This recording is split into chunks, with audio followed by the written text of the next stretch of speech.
देखिए हम लोग यहाँ पर आरआरबी एलपी का जो प्रीवियस ईयर में क्वेश्चन जो पूछे गए हैं उनको हम सॉल्व कर रहे हैं। जैसे कि यहाँ तक हम सॉल्व कर चुके हैं। ये एक क्वेश्चन है जो कि अपन हिंदी मीडियम में देख लेते हैं, इंग्लिश मीडियम को छोड़ करके। तो यहाँ पर आप देख रहे हैं क्वेश्चन इलेक्ट्रॉनिक्स विन्यास दिया हुआ है दो तत्वों का, ठीक है। 1s2 2s2 2p6 3s1, 1s2 2s2 2p6 3s2 और 3p4। अब इससे हमें क्या बनाना है, फार्मूला बनाना है हमें। तो इससे हम फार्मूला कैसे बनाएंगे, मतलब कि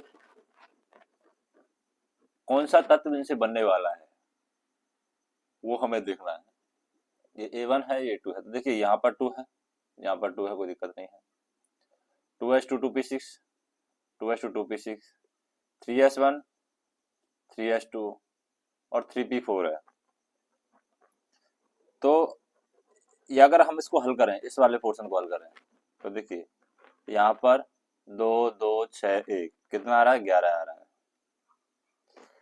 अगर हम इसको हल करें, 11 किसका है, 11 हमारा सोडियम का है, ठीक है।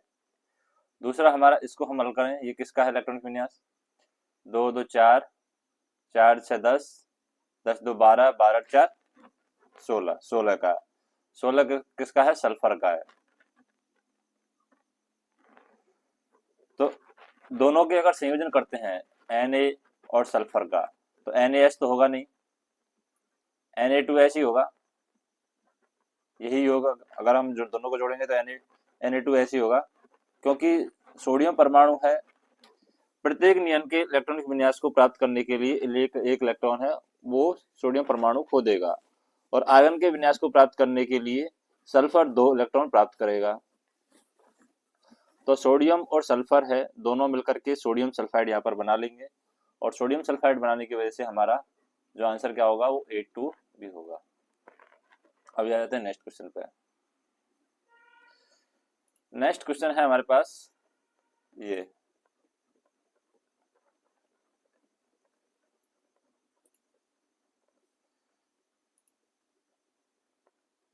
ठीक है।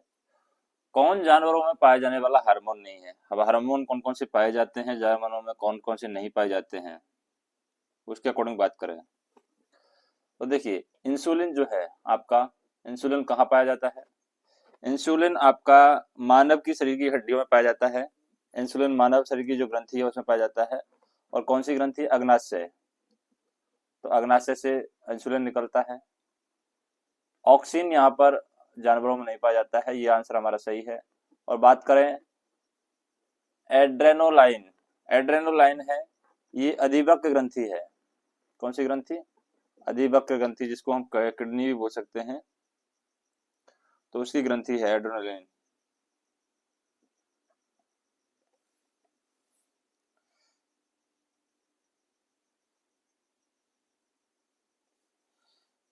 ठीक है। और तीसरा है थायरोक्सिन, थायरोक्सिन थायराइड ग्लैंड से निकलता है, थायराइड ग्लैंड से ये निकलेगा थायरोक्सिन, तो ये हमारा आंसर हो जाएगा। नेक्स्ट देखें,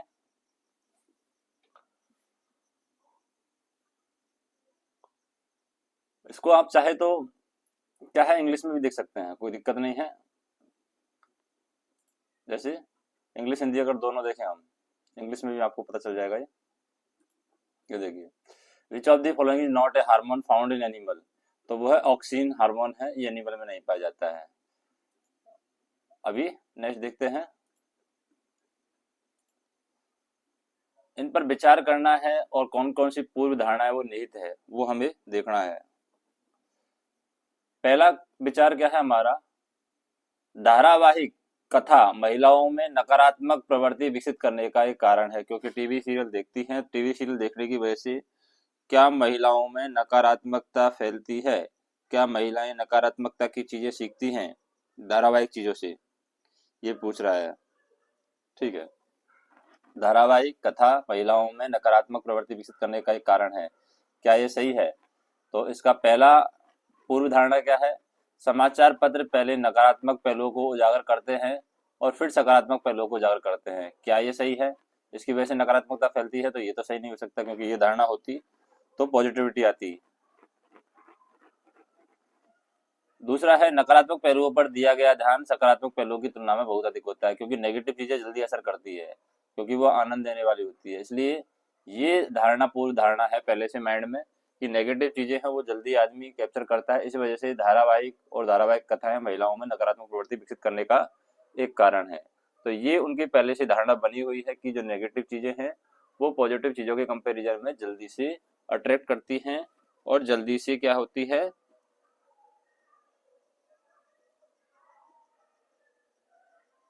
ध्यान देता है उन चीजों पे आदमी। तो इस वजह से ये काम करता है। क्योंकि समाचार पत्रों के संबंध में हमारे पास कोई सूचना नहीं है, तो इसके बारे में हम कुछ भी अनुमान नहीं लगा सकते हैं। ठीक है, अभी बात करते हैं नेक्स्ट क्वेश्चन की। नेक्स्ट क्वेश्चन क्या है हमारे पास? नेक्स्ट क्वेश्चन ये है, एक नावदान को 3 टैंकरों के द्वारा एक समान प्रवाह के साथ भरा जाता है। मतलब कोई नाव है, 3 टैंकरों के द्वारा एक समान प्रवाह के साथ भरा जाता है। एक साथ कार्य करने वाले पहले 2 टैंकर उतने ही समय में नावदान को भरते हैं जितने समय में नावदान तीसरे टैंकर द्वारा अकेले भरा जाता है। मतलब टैंकर है, कोई टंकी को भर रहे हैं, तो पहले 2 टैंकर उतना समय लेते हैं जितना तीसरा वाला टैंकर समय लेता है भरने में। तो दूसरा टैंकर पहले टैंकर से 5 घंटे तेज और तीसरे टैंकर से 4 घंटे धीमी गति से नावदान को भरता है। तो उस आवश्यक समय पूछा है यहाँ पर। तो देखिए, आवश्यक समय कैसे निकालेंगे, पहले टैंकर के द्वारा आवश्यक समय कैसे निकालेंगे? ये बोल रहा है कि दूसरा टैंकर जो है, जैसे 3 टैंकर मान लेते हैं ए बी सी, दूसरा टैंकर पहले टैंकर से 5 घंटे तेज, तो मान लेते हैं कि पहला टैंकर 1 घंटे में भर रहा है, तो दूसरा टैंकर पहले टैंकर से 5 घंटे तेज, मतलब पहला टैंकर 1 घंटे में भर रहा है, तो दूसरा टैंकर 5 घंटे तेज भरेगा, मतलब A-5 5 घंटे जल्दी भर देगा। और दोनों मिलकर के, और यहाँ पर हम देखें तीसरे टैंकर से 4 घंटे धीमी गति से बढ़ता है। अब तीसरा टैंकर से 4 घंटे धीमी गति से बढ़ता है पहला टैंकर, दूसरा टैंकर है वो पहले टैंकर से 5 घंटे तेजी से बढ़ता है और तीसरे टैंकर से 4 घंटे धीमी से बढ़ता है। तो तीसरा टैंकर क्या हो जाएगा, A-4 9 हो जाएगा, क्योंकि ये 9 घंटे में भर रहा है। तो दूसरा टैंकर इससे 4 घंटे धीमा भरेगा, तो मतलब ये तेज भर रहा है इससे 4 घंटे, इसका मतलब यही हुआ। ठीक है, अभी हम देखें कि इसमें ये दिया हुआ है कि आपके पहले टैंकर और दूसरा टैंकर, तीसरा टैंकर जो भर रहा है, ठीक है, उसका इतना ही समय लेते हैं, तो तीसरा टैंकर ये टाइम समय ले रहा है, तो समय क्या होगा, ये तो भरने का काम होगा। तो कार्य कितना समय लेने, समय की बात करें हम कि समय क्या होगा, यानी ये इतना जो समय ले रहा है प्लस ये इतना जो समय ले रहा है A-5, ये तीसरे वाले के बराबर दे रखा है A-9 के, क्योंकि यहाँ पर दिया हुआ है कि एक साथ कार्य करने वाले पहले 2 टैंकर उतने ही समय नावदान को भरते हैं जितने समय में नावदान तीसरा टैंकर को भरता है। तो इससे हमारी क्या आ जाएगी, ए की वैल्यू आ जाएगी। क्योंकि देखिए अगर इसमें A-5 कर देंगे तो ये A-5 प्लस ए आ जाएगा, ये A-5 नीचे आ जाएगा, इक्वल टू ये 1 माइनस A-9 आ जाएगा, A-5 हो जाएगा, इसको मल्टीप्लाई करेंगे तो ये क्या हो जाएगा 2A, और 2A-5 और A-9 गुणा करेंगे, 2A-5 एंड A-9 को गुणा करेंगे, इधर आएगा हमारा A-5, तो ये हो जाएगा 2A²,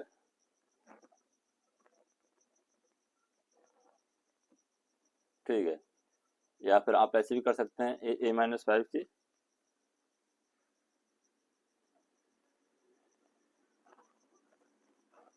2A-5 इंटू A-9 को गुणा करेंगे आप,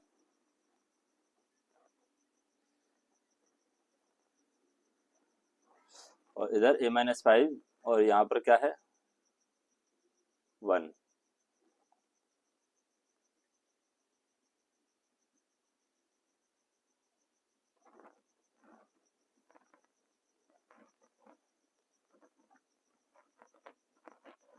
क्योंकि यहाँ पर ए भी तो आएगा मल्टीप्लाई में, तो ए माइनस 5 आएगा। तो इससे हम सॉल्व करेंगे तो ये हो जाएगा 2a² माइनस 10a, ठीक है, माइनस 5a और 9 5 और 9 45, तो मतलब 45 equal to a² minus 5a। तो इससे ये कट जाएगा तो a² आ जाएगा, a² माइनस के ये आ जाएगा, तो ये कितना हो जाएगा, माइनस के 18 हो जाएगा, क्योंकि 10a ये है और 5a ये है, 15 ये और 18 ये है। तो ये 5 है तो 5 कट जाएगा यहाँ पर, और 9 दूनी 18a, 18a प्लस 45। तो इसको हम सॉल्व करेंगे तो क्या हो जाएगा, a माइनस 15 और a माइनस 3, या तो 3 घंटे या 15 घंटे। तो a की वैल्यू कितनी आएगी, 15 घंटे। अगर a 15 घंटे में बढ़ रहा है तो b 10 घंटे में बढ़ देगा, और c जो है उससे भी 4 घंटे तेज लेता है, मतलब 6 घंटे में बढ़ देगा। तो a के द्वारा कितने घंटे में बढ़ रहा है, 15 घंटे में बढ़ रहा है, तो 15 घंटे में हमारा आंसर आ जाएगा। ठीक है, अभी आते हैं नेक्स्ट क्वेश्चन पे। अब वैसे तो देखिए नेक्स्ट क्वेश्चन हमारे कोई काम का नहीं है, क्योंकि 2016 की जीके पूछ रहा है, 2016 की ब्लैक कॉमेडी क्राइम थ्रिलर उड़ता पंजाब किस पर आधारित है। तो उड़ता पंजाब, पंजाब में यहाँ पर नशाखोरी होती है, उससे रिलेटेड है। तो करंट अफेयर का क्वेश्चन था, उस टाइम पूछा गया था, 2018 में एग्जाम हुई है, तो 2016 की न्यूज का करंट अफेयर पूछा है। तो आप देख सकते हैं पिछले 2 साल का भी कोई अगर कोई फेमस चीज रहेगी तो उसको पूछा जा सकता है, जैसे कि पंजाब में नशाखोरी। तो ये क्या है, 2016 की ब्लैक कॉमेडी क्राइम थ्रिलर उड़ता पंजाब है, जो कि नशाखोरी पर आधारित है। और ये क्यों पूछा गया है क्वेश्चन, क्यों, फिल्म तो बहुत सारी आती है, लेकिन इस फिल्म के बारे में क्यों पूछा गया, क्योंकि फिल्म फेयर अवार्ड में सर्वश्रेष्ठ अभिनेत्री के लिए और सर्वश्रेष्ठ पुरुष डेब्यू सर्वश्रेष्ठ अभिनेता के लिए ये पुरस्कार जीता था इस फिल्म ने, इसलिए।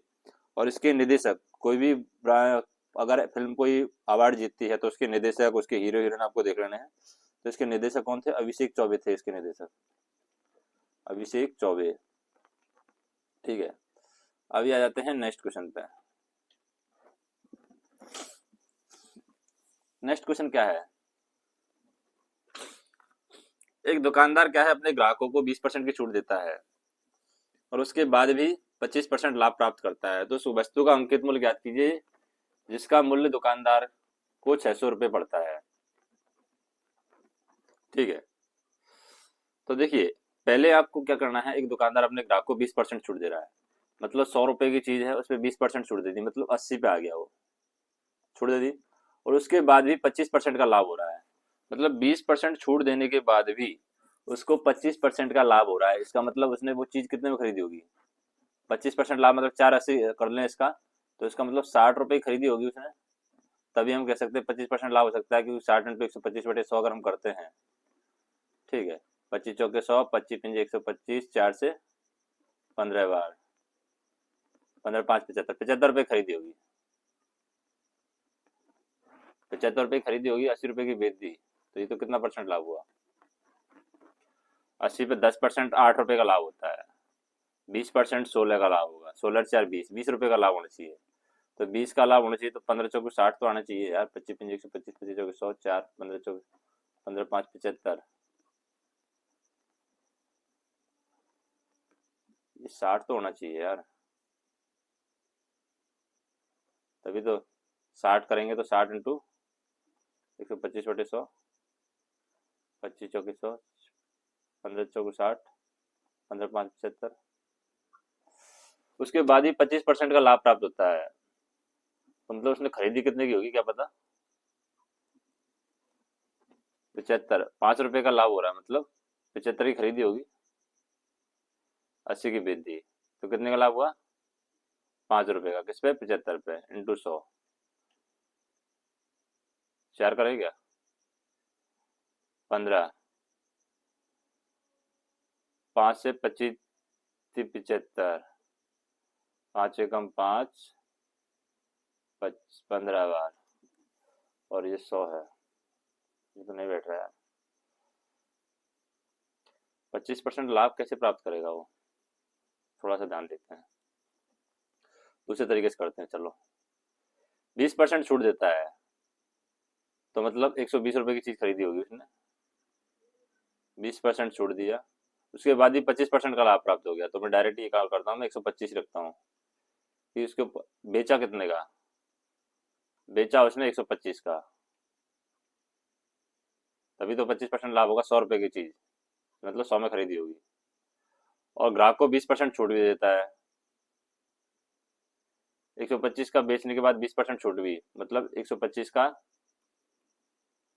120/100 निकाल लेते हैं अब। 25 चौके 100, 25 125, और 4 से 30 बार, मतलब 150 रुपए की चीज थी। 150 रुपए की चीज थी, 125 की बेच दी, और 150 रुपए की चीज में उसने क्या किया, 20% छूट भी दी।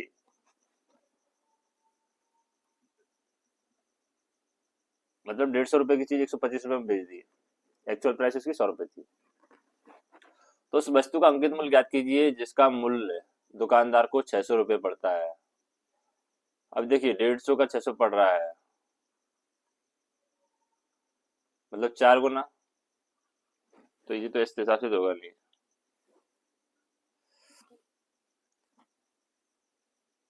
पहली बात तो सबसे पहले हमें विक्रय मूल्य तक पहुंचना होगा कि इसने बेची कितने की।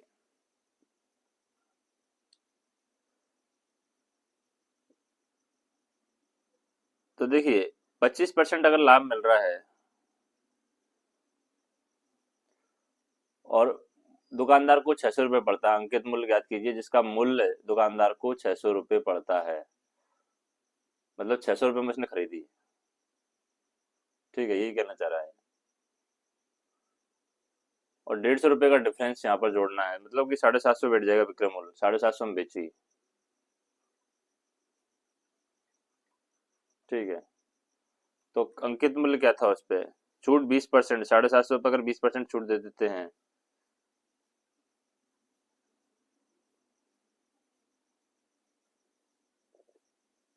तो ऑन एन एवरेज 937.25 आएगा। ये आया कैसे 937.25, इस पे डाउट है मुझे। 50, 937.50 आंसर आएगा। ये आया कैसे, थोड़ा सा अच्छे से सॉल्व कर लेते हैं, थोड़ा सा दिमाग लगाते हैं, मेरा दिमाग काम नहीं कर रहा है। एक दुकानदार अपने ग्राहक को 20% की छूट देता है और उसके बाद भी 25% का लाभ प्राप्त होता है, और उस वस्तु का अंकित मूल्य ज्ञात कीजिए जिसका मूल्य दुकानदार को 650 रुपये पड़ता है। अंकित मूल्य मान लेते हैं एक्स। ठीक है, अब इस दुकानदार अपने ग्राहक को 20% छूट देता है, एक्स पर 20% छूट दी तो 80 की पड़ी, 100/100, 80।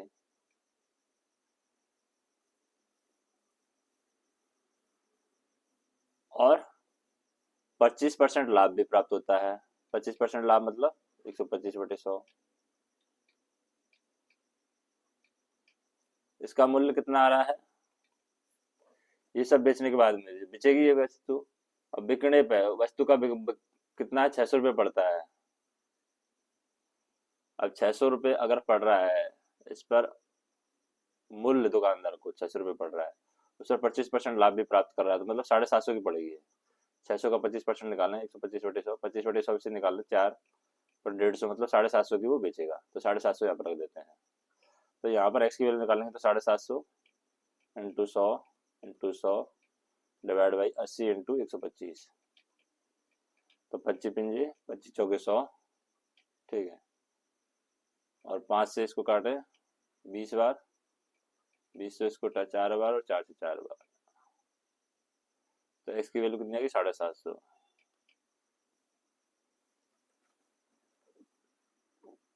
750 से सॉल्व किया, 750 ही आ गई एक्स की वैल्यू। ये तो कोई लॉजिक हुआ नहीं। तो 750 पे 20% छूट देता है, तो इसका मतलब 20% और बढ़ा देते हैं 750 पर, 120/100। ऐसे करेंगे, 12 पंजे 60, हाथ लगी 6, 12 से 72, 12 से 84, 6 90, मतलब 900। तो 900 भी नहीं आ रहा, तो 937 आ रहा है। 20% छूट और 25% लाभ, तो इसका 125/100 निकाल देते हैं। अभी कुछ आ रहा है क्या, 9 पंजे 45, ऐसे लगी 4,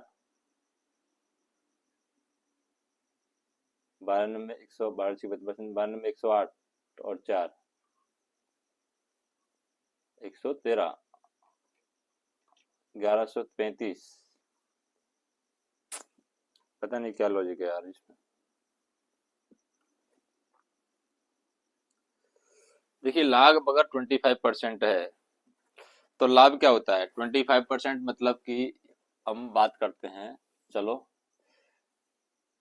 25% तो 25 का लाभ हो रहा है। और लाभ होता क्या है वैसे? लाभ परसेंट बराबर होता है लाभ बटे क्रय मूल्य इंटू 100। तो लाभ कितना है? विक्रय मूल्य माइनस 600, क्योंकि ये उस वस्तु का मूल्य होगा। विक्रय मूल्य हमारा सेलिंग प्राइस होगा। Selling price minus 600 divide by 600 से होगा डिवाइड इंटू 100। ठीक है, तो इससे 6 बार कट जाएगा, मतलब 150 हो जाएगा। तो सेलिंग प्राइस कितनी आ जाएगी हमारी? सेलिंग प्राइस आ जाएगी 750 रुपये, मतलब 750 रुपये की वो बेच रहा है। लेकिन उसका अंकित मूल्य क्या था? तो यहाँ पर 20% छूट दे रहा है, 25% लाभ प्राप्त हो रहा है। तो छूट अगर 20% दे रहा है तो छूट कैसे निकालते हैं? 750 रुपये है, छूट देगा तभी तो वो उतने में बेच रहा है। विक्रय मूल्य में छूट दे दिया तो 750 में अगर 20% का छूट देते हैं तो अंकित मूल्य निकल के आएगा। तो अंकित मूल्य में से अगर हम ये सेलिंग प्राइस है, अंकित मूल्य में से अगर 20% छूट निकाल देते हैं, मतलब अंकित मूल्य लगाते हैं मार्क प्राइस। मार्क प्राइस में से अगर हम मार्क प्राइस का 20% निकाल देते हैं, क्योंकि 20% छूट दे रहा है 20/100। ठीक है, तो इससे हमारी क्या आ जाएगी? ये 750 इंटू 100, मतलब कि ये 750 इंटू 100 आ जाएगा। और ये 100 में से 20 भी घट जाएगा तो 80 मार्क प्राइस आ जाएगा। तो 80 का यहाँ पर भाग लग जाएगा, 0 से 0, मतलब 7500 में 8 का भाग लग जाएगा। तो इससे मार्क प्राइस आ जाएगी 8 नाम 72, 8 लगी 3, 8 तिया 24, 8 लगी 6, 8 5 40, 8 6 48, 8 7 56, 4, मतलब 937.50 आ जाएगा। 937.50 हमारा आंसर आएगा। इस तरीके से हमारा आंसर आएगा। मतलब आपको ये फार्मूला पता होना चाहिए कि लाभ परसेंट का फार्मूला हो जाता है लाभ बटे क्रय मूल्य इंटू 100 होता है, और लाभ परसेंट होता है तो लाभ के लिए निकाला हमने, और लाभ क्या होता है? विक्रय मूल्य माइनस क्रय मूल्य। इसी तरीके से मार्क प्राइस है, मार्क प्राइस पे अगर डिस्काउंट दे दिया, मार्क प्राइस पे डिस्काउंट दे दिया तो मार्क प्राइस में से डिस्काउंट निकाल दिया तो हमारा क्या आ जाएगी? सेलिंग प्राइस आ जाएगी। और सेलिंग प्राइस हमें पता है 750 रुपये। तो हम इस तरीके से कैलकुलेट कर लेंगे। तो कभी कभी क्या क्वेश्चन में ज़्यादा लंबे समय तक फंस जाते हैं तो वो क्वेश्चन सॉल्व करना थोड़ा मुश्किल हो जाता है। अभी आ जाते हैं नेक्स्ट क्वेश्चन पे। नेक्स्ट क्वेश्चन है हमारे पास, ये है, इस पर हमें विचार करना है। क्या बच्चों की स्कूल में विचारों को समझने की क्षमता उनकी बुद्धिमत्ता पर निर्भर करती है? अगर बच्चे कुछ विचारों को समझ रहे हैं तो उस समझने की जो क्षमता है उनके विचारों पर निर्भर करती है क्या? उस पर बात करते हैं। तो देखिए खराब शिक्षण से बुद्धिमत्ता अप्रभावित रहती है, इसका कोई लॉजिक यहाँ पर नहीं है।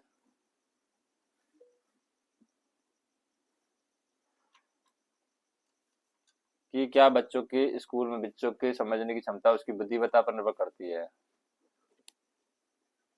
तो खराब शिक्षण से बुद्धिमत्ता अप्रभावित रहती है, ये गलत हो सकता है, ये पर्याप्त नहीं है। गरीब बच्चे स्कूलों में अच्छा प्रदर्शन नहीं करते हैं, तो ये एग्जैक्ट रीजन नहीं है बुद्धिमत्ता को प्रभावित करने का। क्योंकि गरीब बच्चे अच्छा प्रदर्शन नहीं करते क्योंकि गरीब बच्चे अच्छे स्कूल में नहीं पढ़ पाते, अच्छे स्कूल में उनको अच्छी क्वालिटी की एजुकेशन नहीं मिल पाता, इसलिए खराब शिक्षण से बुद्धिमत्ता प्रभावित होती है, ये सही नहीं है। यानी पहला कथन पर्याप्त नहीं है। पहला तो पर्याप्त है, यहाँ पर अगर खराब प्रशिक्षण मिलेगा तो बुद्धिमत्ता तो प्रभावित होती होगी, मतलब पहला कथन तो हमारा कंप्लीट है, लेकिन दूसरा पर्याप्त नहीं है। क्योंकि गरीब बच्चे स्कूल में अच्छा प्रदर्शन नहीं करते, ऐसा कोई लॉजिक नहीं है। अगर अच्छा एजुकेशन दिया जाएगा तो अच्छे से वो पढ़ाई करेंगे तो अच्छा सा आउटपुट यहाँ पर मिलने वाला है। तो इसमें कोई दोहराई नहीं है कि अच्छा आउटपुट आपको मिलने वाला है। अभी बात करते हैं नेक्स्ट की। नेक्स्ट क्वेश्चन क्या है? नेक्स्ट क्वेश्चन है 2017, अब देखिए 18 में पेपर हुआ था 21 अगस्त को, और 2017 का जीके क्वेश्चन पूछ रहा है कि अमर भारत पुस्तक किसने लिखी। मतलब पिछले 2 सालों में कोई अच्छी पुस्तक लिखी है, कोई इसको अवार्ड मिला है पुस्तक को, तो उसका आपको याद रख लेना। जैसे अमीश त्रिपाठी 2017 की पुस्तक थी, और 2018 में ही इसको कलिंग अंतर्राष्ट्रीय साहित्य पुरस्कार मिला था। तो कैसे करंट जीके से क्वेश्चन आते हैं, देखिए 2018 में पेपर हुआ था, 2017 की प्रकाशित पुस्तक को 2018 में अवार्ड मिला। अगर मान लो कोई पुस्तक 2014 की भी प्रकाशित रहती है, उसको 2018 में अवार्ड मिलता है, तो वो 2014 का क्वेश्चन भी 2018 में आ जाता है। मतलब जो न्यूज में रहता है वो करंट अफेयर में आता है। जैसे कि एक पुस्तक है 2020 में, अगर बात करें 2020 में दी गर्ल इन रूम 105, 2020 में ये पुस्तक लिखी गई थी। Aravind Adiga the White Tiger एक पुस्तक लिखी गई थी अरविंद अडिगा के द्वारा, the White Tiger. Last Man in the Tower, और विक्रम सेठ है, विक्रम सेठ ने भी एक पुस्तक लिखी है गोल्डन गेट, और ए सूटेबल बॉय भी उन्होंने पुस्तक लिखी है। तो इस तरीके की अगर बुक हैं तो उनके आपको नाम याद रख लेना है ताकि आपको आइडिया रहे। तो उसके चारों तरफ के क्वेश्चन आपको याद होने चाहिए। अब देखिए ऑस्ट्रेलिया के किस शहर में 2018 राष्ट्रमंडल खेलों की योजना, जब 2018 में पेपर हुआ तो 2018 के राष्ट्रमंडल खेलों के बारे में पूछ लिया। तो अगर 2024 में पेपर होगा तो 2024 में राष्ट्रमंडल खेल कहाँ हो रहे हैं, क्या चीज़ है। तो जैसे 2018 में गोल्ड कोस्ट में हुए थे, इस तरीके से 2024 में आप देख लीजिए कहाँ पर हो रहे हैं। और भारत ने इसमें कितने पदक जीते थे, तो इसमें 26 तो स्वर्ण पदक जीते थे। मतलब कितने गोल्ड जीते थे भारत ने और कितने सिल्वर जीते थे, 66 भारत ने सिल्वर जीते थे, और थर्ड स्थान पर भारत रहा था। नेक्स्ट देखते हैं, नेक्स्ट क्वेश्चन क्या है। नेक्स्ट क्वेश्चन है कि कौन सा क्षार का गुण नहीं है। तो देखिए क्षार जो है स्वाद में कड़वा होता है, ये सही बात है। नीले को लाल करते हैं, ये गलत बात है। नीले को लाल नहीं करता, क्षार क्या करता है, लाल को नीला करता है। और क्षार अम्ल के साथ प्रजाति कर बेअसर हो कर देते हैं, ये भी सही है। और ये लाल को नीला करते हैं, लाल को नीला करते हैं, नीले को लाल नहीं करते हैं।